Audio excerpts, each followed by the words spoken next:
राजनीति में देवी देवताओं और महापुरुषों के नाम और मूर्तियों की सियासत पुरानी बेशक है, लेकिन पार्टियों की आज भी ये पहली पसंद है। अपनी विचारधारा या टारगेट ग्रुप से जुड़े महापुरुषों के प्रति सम्मान, आदर दिखाकर उनके बीच बैठ पार्टियां बनाती रहती हैं। इस काम में बीजेपी हमेशा अव्वल रही है। वो अपनी सोच वाले महापुरुषों का नाम तो लेती ही है, लेकिन कांग्रेस से उसकी विरासत छीनने का काम भी बड़ी चतुराई से करती है। फिलहाल यूपी चुनावों के मद्देनजर बीजेपी ब्राह्मण वोट बैंक को साधने के लिए एक योजना पर काम कर रही है। क्या है वो तैयारी, आइए जानते हैं। यूपी में इन दिनों ब्राह्मणों को लुभाने के लिए सभी पार्टियां जी जान से जुटी हैं। कहीं ब्राह्मण सम्मेलन हो रहे हैं तो कहीं मूर्तियों के जरिए ब्राह्मण वोटरों को साधने की सियासत हो रही है।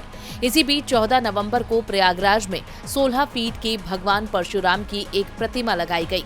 बीजेपी नेता श्याम प्रकाश द्विवेदी ने कहा कि उत्तर प्रदेश के सभी 75 जिलों में ऐसी मूर्तियां लगाए जाने की योजना है और ऐसे कार्यक्रमों में बीजेपी के नेताओं के साथ साधु संतों को भी बुलाया जाएगा। वहीं निषाद वोटर्स को अपने पाले में लाने के लिए पूर्व सांसद फूलन देवी की प्रतिमा लगाने की मांग भी की गई।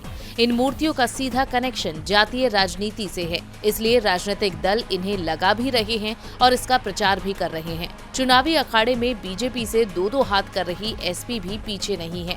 उसने लखनऊ के जनेश्वर पार्क में परशुराम की 108 फीट ऊंची मूर्ति लगाने का ऐलान किया है।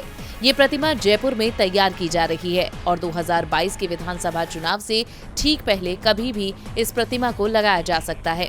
इससे पहले बीएसपी उत्तर प्रदेश में ब्राह्मण सम्मेलनों का आयोजन कर चुकी है। 2007 में उसे इस दाव का फायदा भी मिला था और प्रदेश में पहली बार उसने अपने दम पर सरकार बनाई थी। इसके जवाब में बीजेपी भी प्रबुद्ध वर्ग सम्मेलन कर रही है, क्योंकि विकास दुबे के एनकाउंटर के बाद विपक्षी दलों के ब्राह्मण समुदाय के नेताओं ने बीजेपी को निशाने पर लिया था। 24 करोड़ की आबादी वाले उत्तर प्रदेश में तकरीबन 12% ब्राह्मण हैं। इसलिए सभी दल अब इस समुदाय को रिझाने में कोई कोर कसर नहीं छोड़ रहे। देखना होगा कि बीजेपी का परंपरागत वोटर माने जाने वाले ब्राह्मण किस राजनीतिक दल की नाव पार लगाते हैं। डीबी लाइव की रिपोर्ट।